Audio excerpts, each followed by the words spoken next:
Hello，大家好，我们是大叔中文。哎呀，今天又来到我们大叔中文，三位大叔是主角了啊、那我们之前是不是更喜欢我们三位大叔呢？啊，评论啊，你为什么突然讲了这句话？好，OK。那这个我们今天还要继续我们的盲盒主题，因为不止同学们觉得有意思，连我们大叔们都很期待对方会提出怎么样的问题。我觉得特别有意思，就是因为你不晓得会有什么问题出现，所以你会对特别有期待惊喜。啊，对，你们两个的算是比较脑洞大开的，我的算是比较那个生活化一点的。没事，我们要各个层面都要覆盖的呀。对，对我们问题是都可以，我们回答也要脑洞大开的。对，好，我们继续由心地最善良的边边来吧，边边的善良问题。这个问题确实我想了想也，我比较感兴趣的啊，就我们是大叔中文嘛，然后人生有这么多阶段，然后我们都在大叔的阶段，所以我就想问两位大叔，你们有没有中年危机？然后你们有的话，你们是怎么克服这个中年危机的？哦，那让更老的中年来回答。我已经快更年期结束了吧？中年危就问问机啊，茶叔，有，就是到了我这个嗯年纪，有些事情可以很快就想通了，没有什么烦恼，然后也不会在意。但是有些问题又在这个年纪会特别担心，所以我觉得中年危机第一个我比较担心健康问题。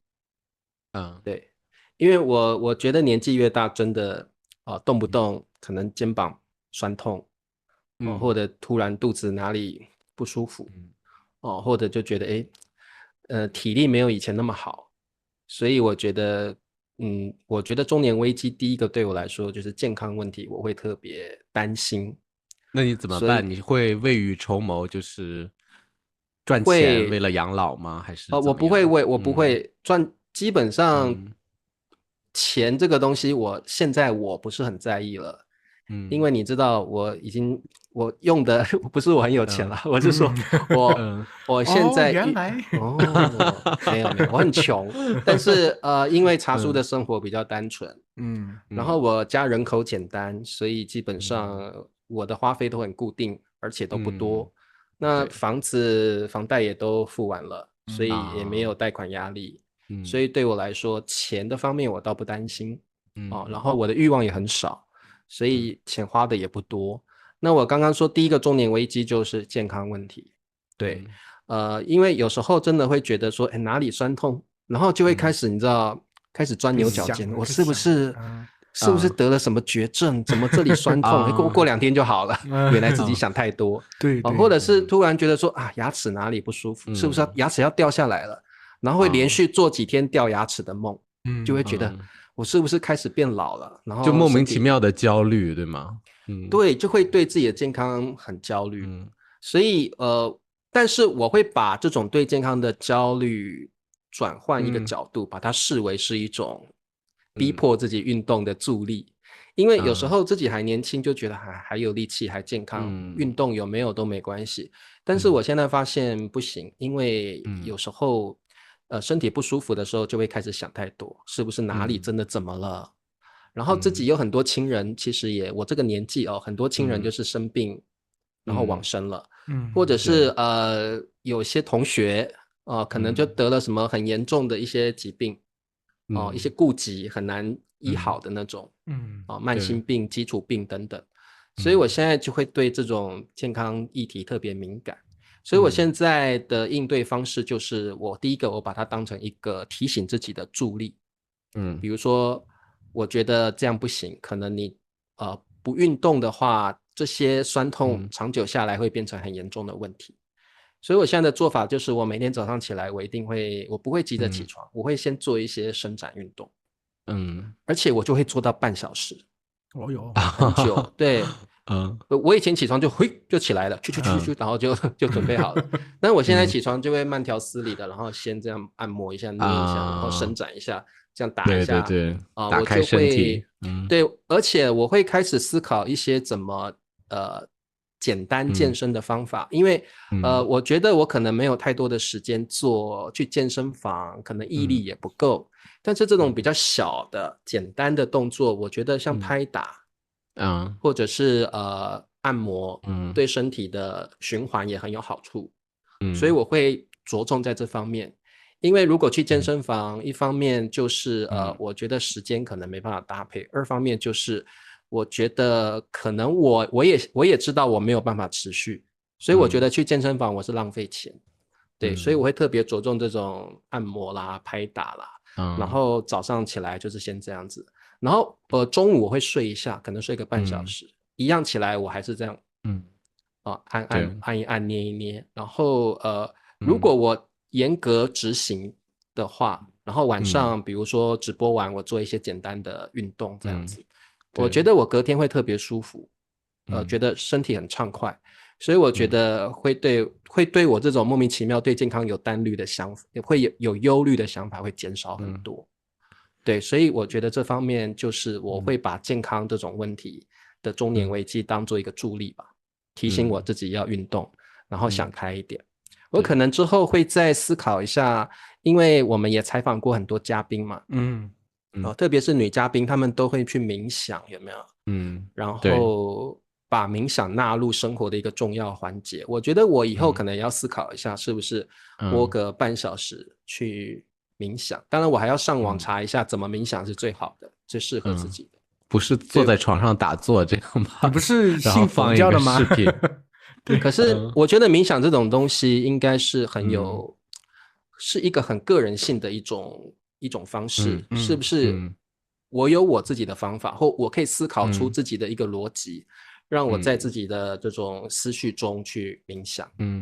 应该有一个最适合我的方式。或许过一阵子我会去思考冥想这件事情，应该会更消除我的这个中年危机，就是健康的这个是比较养生的一方面。那你内心有没有蠢蠢欲动，想要做一些很刺激的事情，或者是觉得重点来了。对，刚才的太理性的回答，现在看一下怎么疯狂呢？其实就是我们要听茶叔内心的秘密。其实到我这个年纪，有时候也会有点孤单啦，说实话。说实话，就是偶尔在公园走一走，然后就看到一对夫妻在那边手牵着手这样，然后就去然后在那边散步什么，就觉得就在那边晒。所以茶叔想做什么？就会想说，是不是找一个人？不管我的意思是说，不一定是要有什么关系，就是有一个伴。然后比如说我想散步的时候，可以跟着我走一走，或者我想买东西的时候跟着我走一走聊聊天，或者我无聊的时候上网想找个人谈谈心，他就可以。中文大陆现在是不是有个这个词语叫搭子？怎么饭搭子呀？搭子，你知道吗？还有那个搭子，日本也流行那个虚拟男友，不是虚拟，就是 AR 的吗？不是，就是那个出租的虚拟出租男友、出租女友对，就是那种你付钱给他，他可以当你一天的男朋友或女朋友。日本好像有这种东西，而且听说还赚很多钱就是那个需求很强劲，这样。就是茶叔是想要一个搭子，但是又不想负责任的干涉你的生活，不想对限制你的自由，对，就是他不要说比如说我想要干嘛，他说不要这样，不要这样，这样不行，这个不好，怎么又去直播？对，不要去干涉我，不要干涉我的生活。但是当我想要放松的时候，你不要理那另外两个大叔，他们两个人都不好。对我不喜欢这种，就是你天天跟那两个大叔在网上。对，就是我不喜欢这种去品评我生活的人，我不要你干涉我的生活。但是有些事情真的是有个伴你会比较愿意放手去做，而且你会比较开心。比如说偶尔我会想去游泳，我会希望有个伴陪我去游个泳，聊聊天，或者是社区有一些健身房，跟我跑个那个跑步机，跟我跑一跑，边跑边聊天，我会希望有大陆真的有就是在小红书上好多人就喊，就是说我想看这场演唱会，然后求找一个搭子，因为自己去看演唱会不好意思嘛，就有一个人陪着会好一点啊。有这种，不过我不晓得耶，我希望这个人就不算朋友，就是搭子，就是刚好。可是他就是希望这些所有人、所有功能都集中在一个人身上，还是每个功能的散布？是，我希望这个人是跟我还是有某方面契合的，可以聊得开的人。对，是真的可以跟我一起享受这样过程的人。而不是就是一天500块啊，然后他就这样好像没有消费的，他好像就这样跟我走着什么，也就陪着这样而已。我是跟你，我不想跟一个木头人，就是一个活生生可以跟我沟通交流的人。机器人不行吗？有这种智慧的，我没办法像外星人或机器人嘛，我要一个外形啊，就是人的外形，但是懂你啊，你想说什么，他都会按照你设置的程序。他至少是那个人吧？至少是个人嘛，对不对？就是个人嘛。我觉得就是一个活生生的人，然后而且他是心甘情愿的陪我做这些事情，不是好像我付他钱。对，就是一个知己吧，简单讲。对，一个知己，然后所以中年就是遇到一个很大的问题，可能会觉得孤单，对不对？对，这个我必须承认，因为我可能表现的我很喜欢自由。但是人生很多时候是一体两面的。当你渴望自由的同时，你是牺牲了很多陪伴的快乐乐趣。对，那所以只是陪伴，跟那个性没有关系，对吧？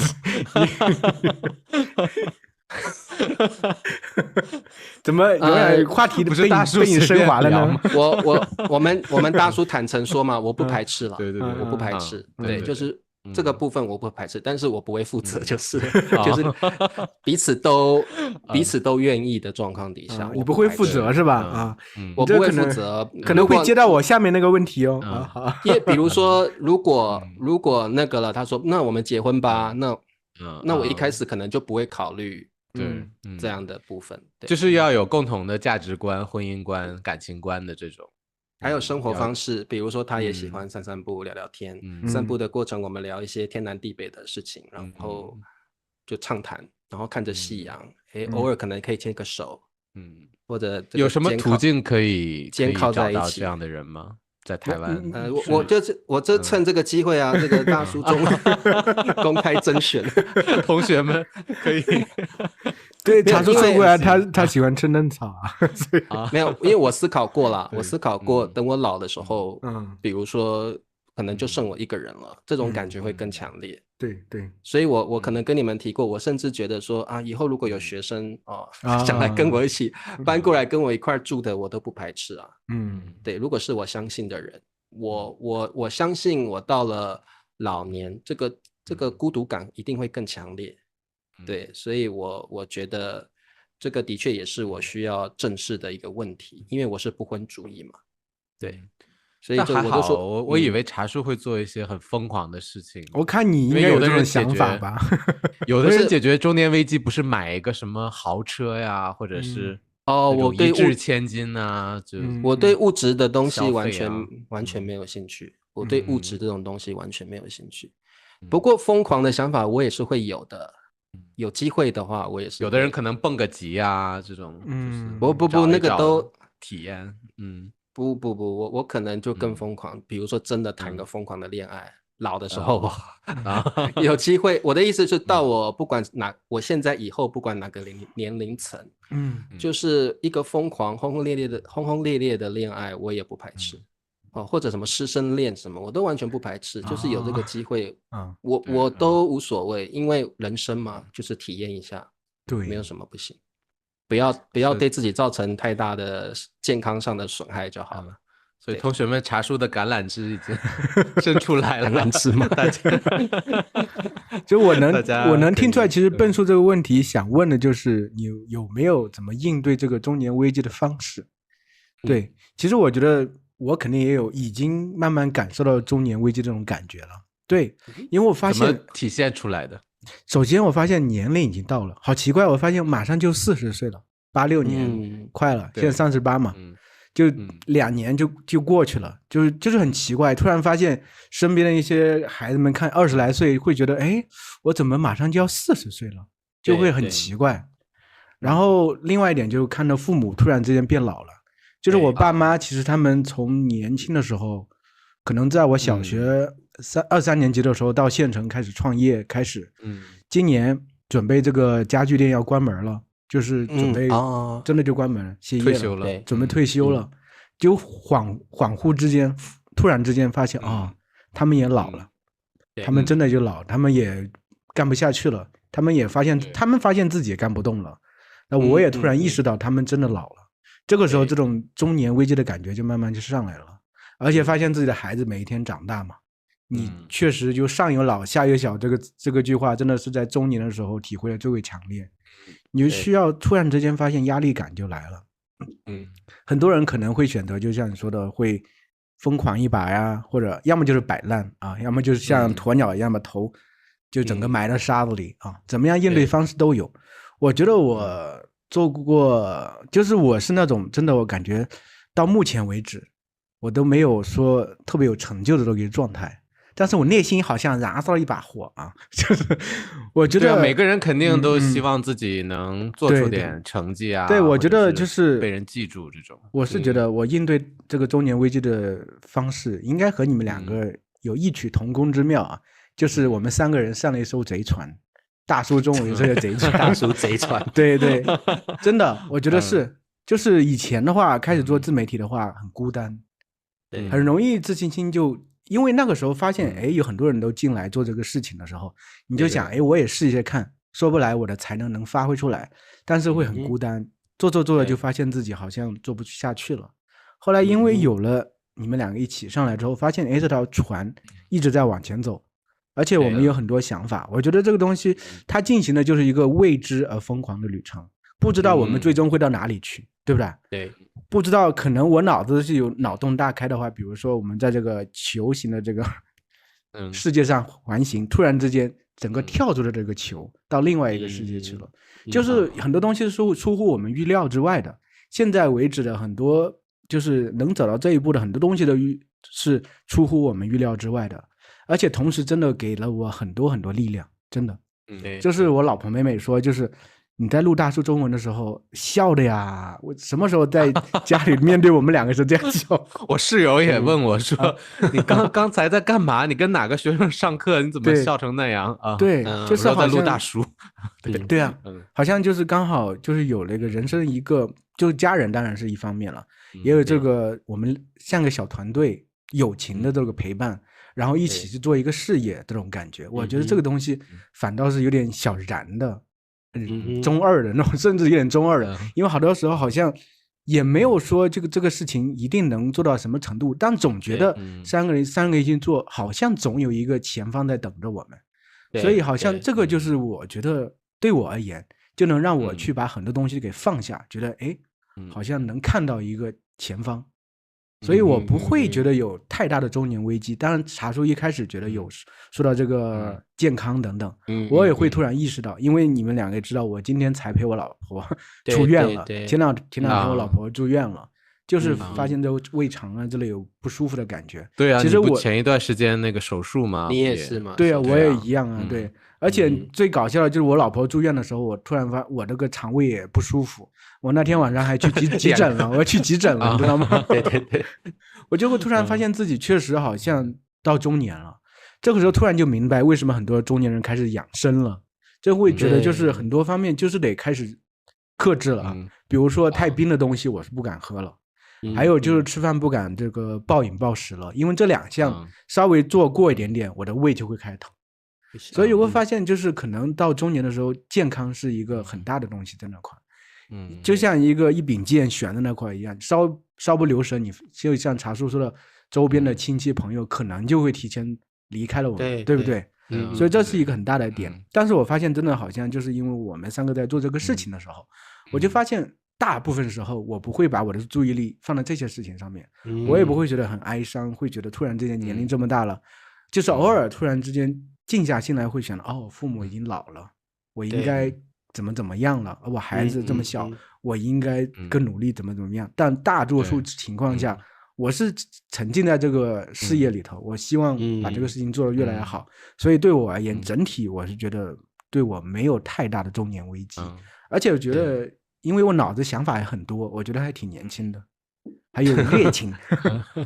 热情还有热情。但是做大叔吧，就是当然好处特别多，但其实也是长时间的坐在电脑前，除了不录节目，我们可能还要剪辑啊、做材料什么的。但你中年危机方面没有一些比较自私的去释放自己的，或者是去让自己这个做一些就是对解放自己的事情。其实我可能和茶叔一样，我们两个这个性格比较淡点，就是对人生很多追求比较少。好像没有特别多，不会说跑到一个夜店里边，对，然后就这些我是觉得其实真的对每个人可能能带给你内心深处这种感觉，就是很爽的这种感觉的东西都不一样。就是这些像你说的外在这种，不管是很刺激的这些东西啊，很绚烂的东西，对我好像很难真正刺激到我的内心，让我觉得啊突然好爽。我觉得这些东西都很短暂。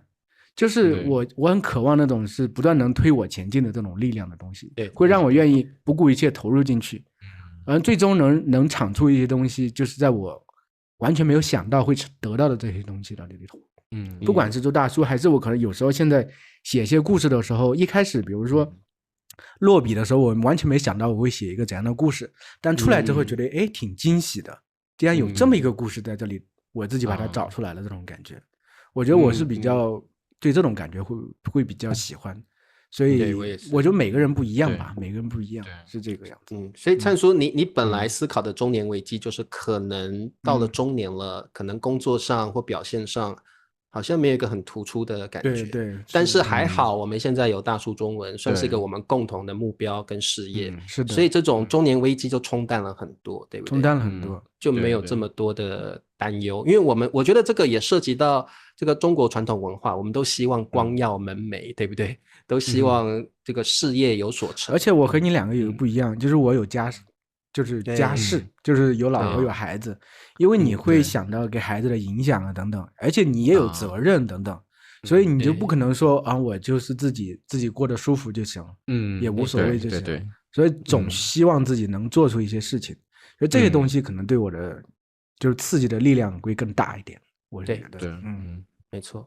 那这样Ben叔你呢？Ben叔我要做一个疯狂的，你还没有中年，但是你一直想要把我们带往疯狂的方向，那你自己也没有，我也是，其实我是从2011年开始教中文嘛，就没换过工作，然后还说2011年开始就有危机，就一直在教中文，中间做了1年那个就是 APP 的那个中文课设计嘛，对。但是后来就是疲惫期了嘛，后来还是因为有大叔嘛，或者自媒体，然后就开始缓解了这个中年危机。因为我就觉得啊，我一辈子就只能这个当老师了嘛，就感觉好像别人都换过好多工作，我就是从头到尾一直在做一样的工作啊，就可能有那种比较倦怠的时刻，但做大叔确实有那个不一样的感觉，很新鲜，然后而且还感觉通过大叔自己开始有那么一点点小小的名气，觉得还挺享受的，就是有人认识了这样的，但是呢，我就是在这个之外，肯定还是想每年想做一点疯狂的事情，比如嘞，for example，就也没有那么疯狂啊，就是可能偶尔去一个特别贵的饭店消费一下呀，或者是去一个很棒的酒店啊，或者是去一个新的国家呀，做一些这个就是除了传统旅游之外的，可能找一些体验啊这种但也没有除了传统之外，一个体验也不是什么违法的体验啊，是合法的体验，很多国家都是合法的，很多国家都合法，我也想去，很多国家都合法。就是找一些刺激，让自己觉得还那个还年轻的感觉吗？在家里到外面也有那种就是我想就是有一种看到一个未知的东西，然后觉得是这样的，就是觉得不在我的认知范围内的一个东西啊。是不是中年危机其实很大一定程度上是一种发现自己生活一成不变、单调，要一眼看到头那种状态，认同，对吧？而且呢，而且这个头你发现往未来去看去还没有尽头呢。对，你可能这个工作还是要做到未来不知道哪一年呢，可能做到死也不一定。对，所以那种是很恐怖，很多人是我从20几岁做同一个工作，然后往未来一看，我可能还要这样做到未来的10年、20年。对，那个心理的恐惧感是很可怕的。就是你的人生毫无突破，特别是中国传统下的这些人们都是这样子，因为我们要工作养家活口，要有成绩，要有薪水，所以我们没有别的选择，只能这样做下去。然后你的人生就可能到了未来的某一点，你发现你的人生就这样过去了。像我妈妈她开这个饭店已经30年了，她就这个饭店也没有就是扩大，就是在那个小楼2层小楼就上下放那种10张桌子嘛，他就围着这10张桌子已经30年了。然后因为他这个饭店他是1年只休息春节7天，等于说除了7天的休息以外，他就是全部的他的青春啊都耗在这个全年无休。对啊，这个小饭店里。我妈和你妈一样，因为我们最早是办家具店的时候在龙泉那块，后来是因为有些原因搬到云和。云和呢是整个丽水地区最小的一个县，就是它本来客源就比较小，所以生意一直很惨淡。但是一开始我爸是做一些对公家的这些什么办公桌啊、办公椅之类的工作还可以，但是我妈就是开那一个店面卖一些家具。生意是每况愈下，但是像你说的，就是1年365天，基本上就是全年也无休了，没什么特别休息的时候，每天都去，可能每天就是有几个客人而已。到后面就是最近1、2年，基本上都客人都没有，但是你每天还去，就在那待1天。其实人生其实到这种状态下，感觉都在浪费青春，有没有？浪费时间。所以我妈妈她现在就是每次打电话，她就跟我说，她就特别反对我要找一个这种公司的工作。对，她就说你这么年轻，天天工作干嘛？你出去玩吧。然后我赚了钱都给你出去玩，她就是可能自己觉得自己已经回不去了，不能重复这个人生。他就想让我不要重复他的那条路，就愿意那个支持我。妈妈真爱你哦。对，其实我就想到，其实我们老一辈的人更没有什么选择的权利，对不对？对呀。像我爸爸妈妈他们比较幸运，我爸爸妈妈大概50出头岁就退休了啊。为什么？但是他们是用很惨痛的代价换来的。因为我妈妈在51岁的时候去工作，结果出了意外。我知道。然后他的左手被机器压断了，就剩大拇指而已。对。那个时候我已经出社会了，所以我看了之后非常伤心难过。我就想说，好好的一个人，以后都没有手了。所以我的想法就是，我早一天跟我爸爸妈妈沟通说，小孩都赚钱了，你们也不要再工作了，就退休吧。对。然后我也跟我爸爸说，他的工作也很危险，他是做那种苦工的嘛，搬那种砖头啦、铁网啦，那个只要有什么东西压下来，那也是很危险的事情。是啊。所以我就跟他们沟通完之后，我就说你们就不要再做了，就退休吧。他们也听我的话，就退休了。那他们退休之后，也大概起初过了3、5年的浑浑噩噩的生活，没有目标嘛。退休了要干嘛？很多老人家退休之后就是浑浑噩噩的，也不知道该干什么呀。说实话，对，因为他说实话，他的人生目标就是工作。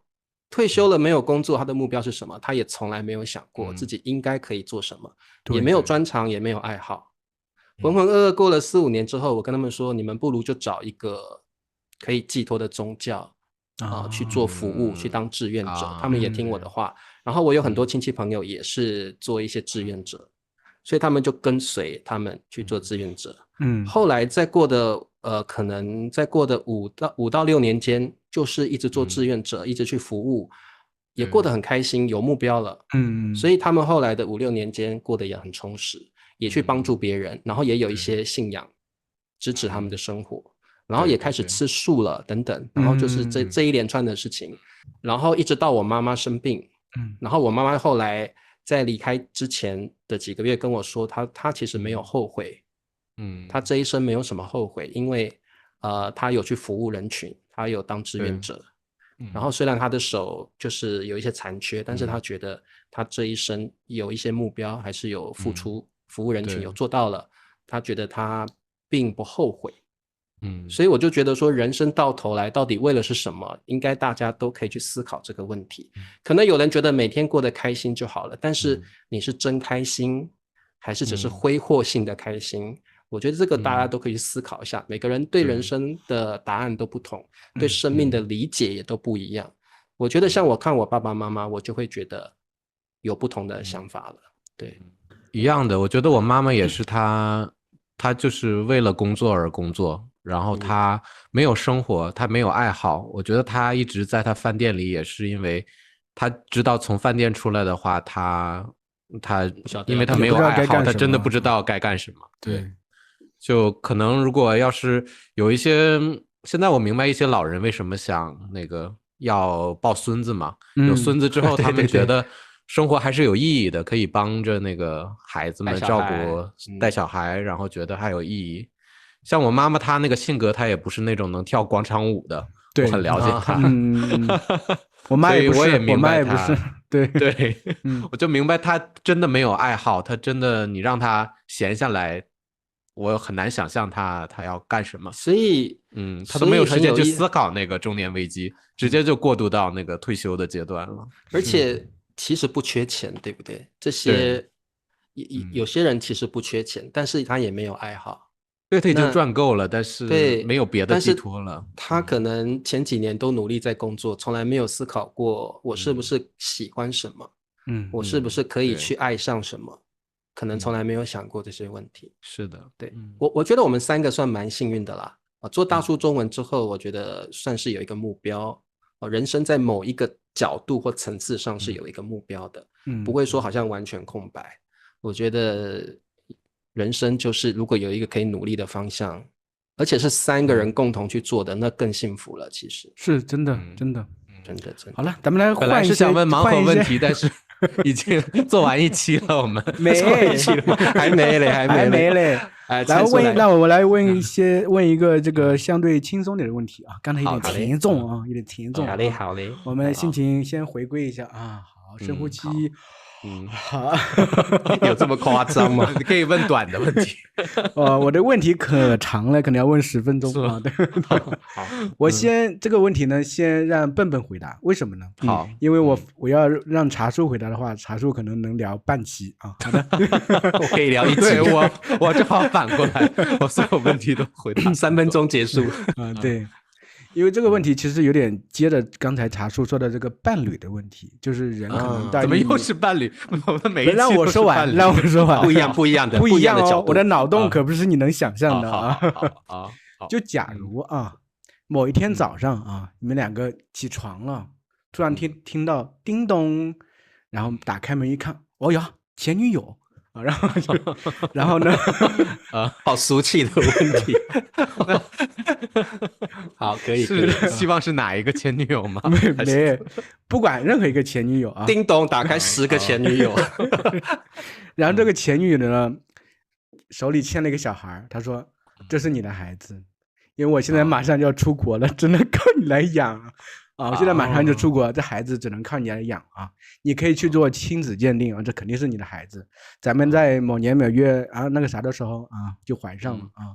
现在你们会怎么去应对这个问题啊？因为前女友马上就要走了啊，想想这个问题会怎么做啊？变叔先回答。变叔想说，那昨天才发生，先做一个亲子鉴定吧，先确认一下。那结果这个亲子鉴定是真的，是你的那个小孩和你长得一样的眼睛啊，一看一样的嘴巴啊，一看就是你的孩子，没有任何。而且他名字叫王小奔，所以就一定是你的孩子。肯定要做一下确认，因为我觉得我还是比较滥情是吧？不一定是不是？保险措施会做得很好，这个意外怎么发生的？那结果真的是你的孩子哦。那几岁啊？5岁吧。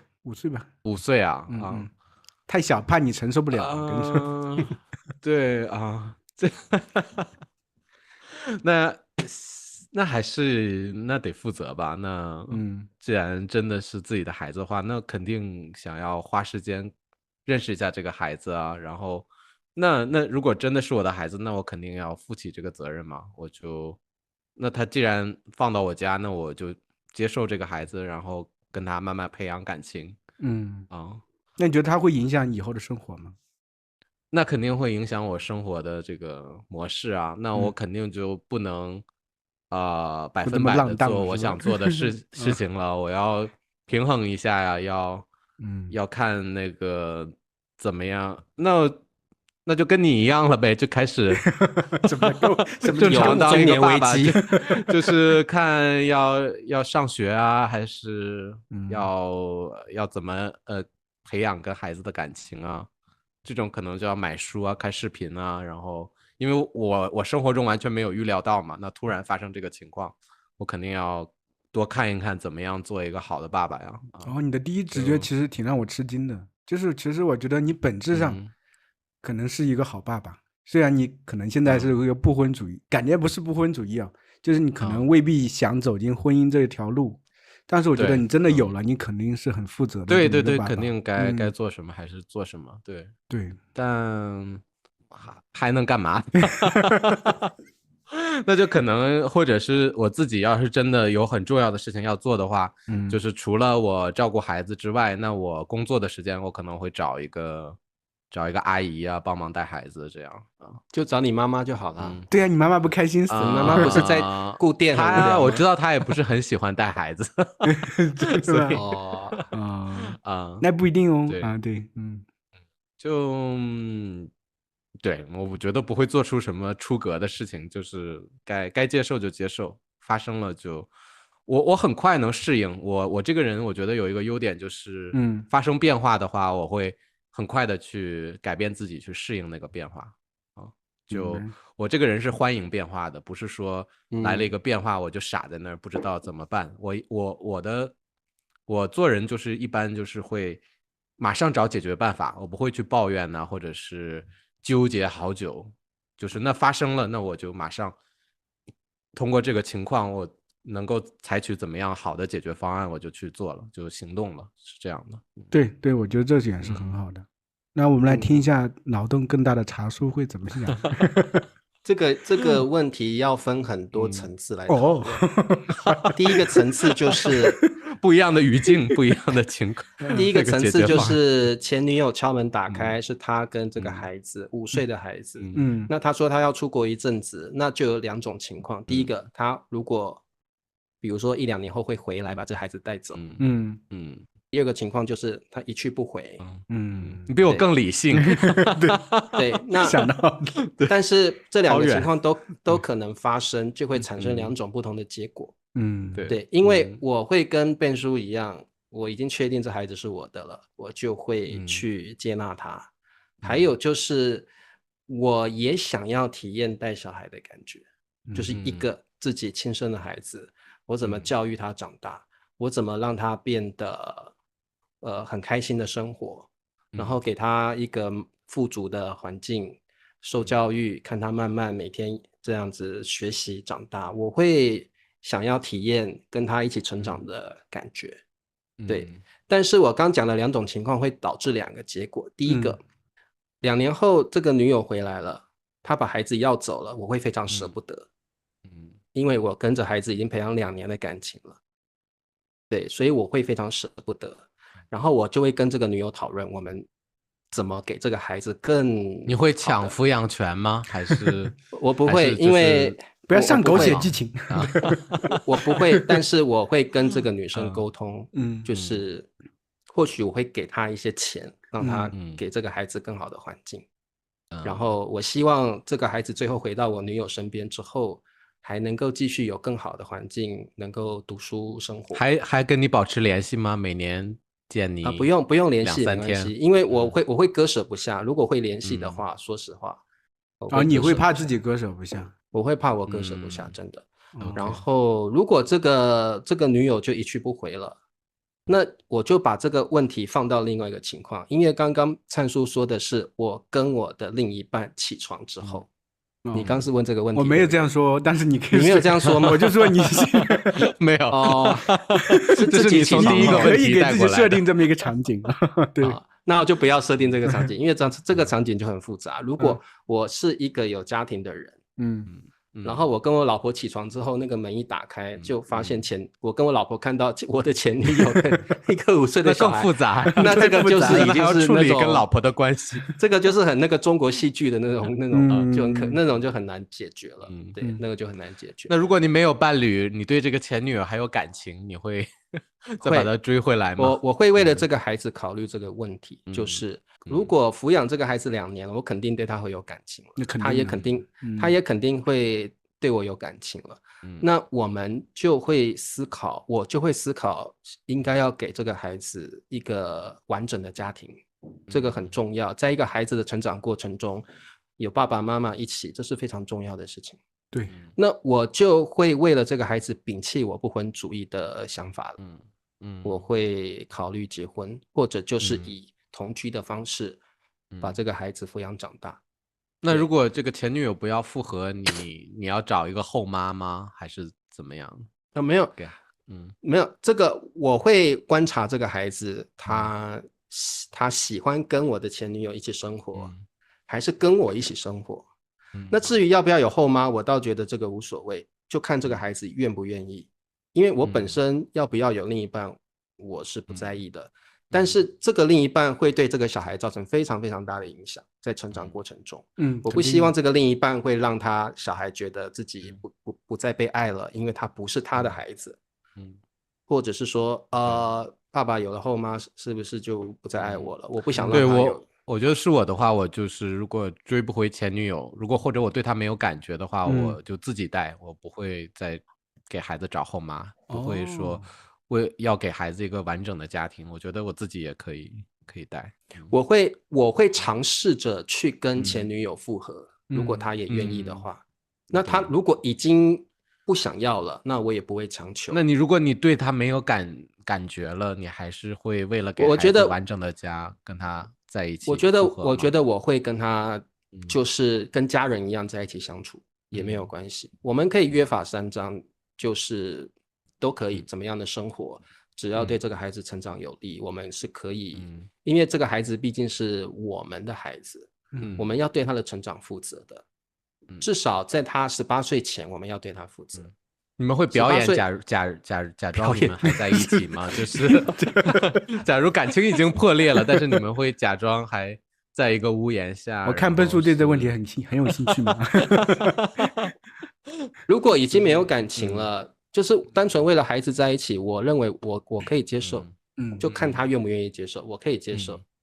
因为我也不需要在孩子面前跟他表现得多恩爱或怎么样，就是平常的样子，可以真的还有感觉就用有感觉的方式相处，没有感觉了就用家人的方式相处。如果他也愿意，说不来在一起生活的又有感情了呢，对吧？对，这个真的说不来。我说实话，可能那个谈恋爱的那个某一个节点，你们是厌倦了，但是在抚养孩子的过程中，那个节点时空都不一样了，或许对对方的个性品性上面感受上面又有不同的改变。如果那是一个很糟糕的妈妈呢？然后你就发现原来他一直跟一个这么糟糕的妈妈一起生活。我发现了笨叔有个特点，他就不想让茶叔好过。没有，如果他是个很糟糕的妈妈，我会跟他沟通一下。如果你不想抚养这个孩子，那干脆我来养好了，我就给他个蛋书嘛。你不愿意这样做，就我来做。但是他又不要放弃，但是他一直给孩子不好的影响，比如说脏话呀，或者在孩子旁边抽烟。你设定的什么？没有，我的问题是我觉得我会以孩子为主，孩子的感受为主。孩子如果可以接受，因为他需要一个妈妈，那我就可以忍受。我到了这个岁数，没有什么不能忍受的。但是孩子能不能忍受是个问题，因为小孩还年轻，什么事情对他的可塑性都很大。对，我可以忍受，孩子可以忍受，或者是孩子觉得需要妈妈的感受超出一切，那我觉得我就无所谓。对，然后基本上就是反正孩子成年了，我也会在他成长的过程中灌输他说独立非常重要嘛。我的责任就是到你可以赚钱独立的阶段，那之后你就要自己去努力。或许他可能是。其实我发现一个问题，就是你们两个虽然对婚姻好像不是抱有特别大的期待，但是对孩子还是挺正面的这么一个想法，我觉得。对吗？我可以，但是我如果你让我自己选择，我不会那么选择。但是如果就是必须有一个孩子的话，那我会接纳啊。我觉得最好不要有，因为我个人是在一个父母亲没有很好的环境下长大的孩子。所以我认为我对孩子的概念就是，我如果没有把握给这个孩子很好的环境，我是不可能生小孩的，因为我的环境就是我爸妈其实并没有准备好，所以给我的环境并不好。那你觉得有一天你准备好了呢？我觉得我目前是没有准备好，我不晓得我什么时候会准备好。那你准备好的这个标准是什么？我会准备好的状况就是像你说的，比如说真的就来了，那就是孩子就莫名其妙出现，那就非得做不可。